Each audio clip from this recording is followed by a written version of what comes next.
Hi guys, இன்றைக்கி வந்து என்னென்னா ஒரு பிரச்சனையால் வந்து நம்ம மைண்டு 3 டேஸாக தூங்காமல் போட்டு சாவடிச்சிட்டு இருக்குது. என்னென்னா இந்த சூலூர் பிரச்சனை விஷயம் தான், அந்த இஷ்யூ தான் வந்து பேச போகிறோம். அதில் வந்து என்ன நடந்திருக்கு அப்படின்னா, அது நடந்தது எல்லாத்துக்குமே தெரியும் இல்லைங்களா. அதில் எனக்கு வந்து புரியாத கேள்வி என்னென்னா, இவங்க தூங்கிட்டாங்கன்னு சொல்கிறாங்க. தூங்கிட்டு இருக்கக்குள்ளே வந்து குழந்தைய கூப்பிட்டு போயிட்டாங்க அப்படின்னு சொல்கிறாங்க.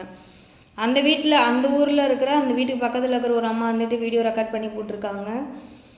அவங்க வந்து போனாங்க, போய் பிள்ளைய காணோன்னு சொல்லி அவங்க சொல்லக்குள்ளே வந்து இந்த அம்மா வந்து சரக்கு அடிச்சுட்டு ஃப்ளாட் ஆகிட்டாங்க அப்படின்னு சொல்லி இவங்க வந்து சொல்லியிருக்காங்க.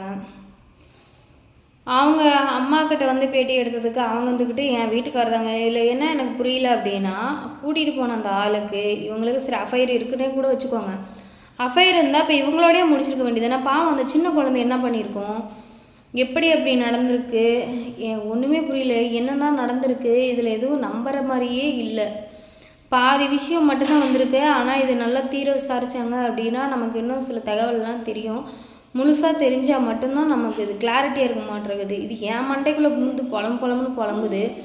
நான் இதுலேருந்து என்ன சொல்கிறேன் அப்படின்னா, நம்ம பிள்ளைங்க வந்து ஸ்கூல் படிக்கிறது வந்து எவ்வளோ இம்பார்ட்டண்ட்டு அப்படின்னு வந்து நம்ம முடிவு எடுக்கிறோமோ, அதே மாதிரியே பெண் குழந்தைங்க, மெயினாக பெண் குழந்தைங்க இருக்கிற வீட்டில் பெண் குழந்தைங்களுக்கு நம்ம அட்வைஸ் கொடுக்கறத விட மெயினாக அவங்களுக்கு வந்து நம்ம என்ன பண்ணணும் அப்படின்னா, தற்காப்பு கலை அப்படின்னு சொல்லி ஒன்று இருக்குது. அதை வந்து நம்ம வந்து குழந்தைங்களுக்கு கற்றுக் கொடுத்து ஆயுதத்தை நம்ம இன்னொரு இடத்துல வந்து ஜிபிஎஸ் வாட்ச் மூலியமாவோ இல்லை வேறு எது மூலியமாவோ குழந்தைங்கள வந்து எனி டைம் நம்ம வந்து கண்காணிச்சிட்டே இருக்க முடியாது.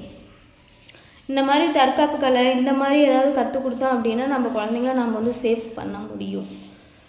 ஸோ எனக்கு இந்த இஷ்யூவே வந்து மைண்டில் ஓடிக்கிட்டே இருக்குது.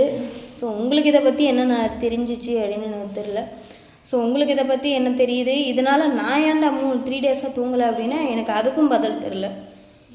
சுற்றி என்ன நடந்துட்டுருக்குன்னே தெரில. ஒரே வேதனையாகவும் துக்கமாகவும் இருக்கிறது. தாங்கள் என்ன எண்ணீர்கள் அப்படிங்கிறத எனக்கு கமெண்ட் பண்ணுங்கள். பாய்.